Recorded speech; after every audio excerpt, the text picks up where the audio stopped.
Hi everyone, I'm Jackie Max. Welcome po sa akin Targa today. Pisces Cancer Scorpio para ito sa month of April. Ito'y pawang gabay lamang po ito na sa taas ng ating pagtiwala sa ating Panginoon. Be minded po at hindi lahat po makarasensin guys. Okay, here we go. The Ten of Cups. Wow, there's a blessings.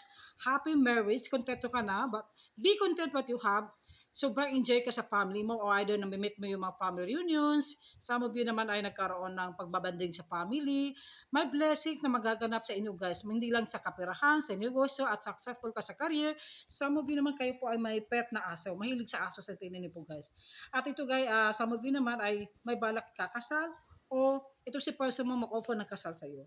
The Four of Cups, some of you naman nagkaroon to ng disappoint. Hindi kayo nagkanawan sa person mo, kasamahan sa loob ng bahay, o na ano ka, na-offend ka. Pero unawain mo lang yun, i-ignore mo lang yan. Focus ka sa iyong sarili mo, focus ka sa family mo, o lalo na sa may relasyon o may mga anak kayo, at darating na panahon magtagumpay ka sa iyong career.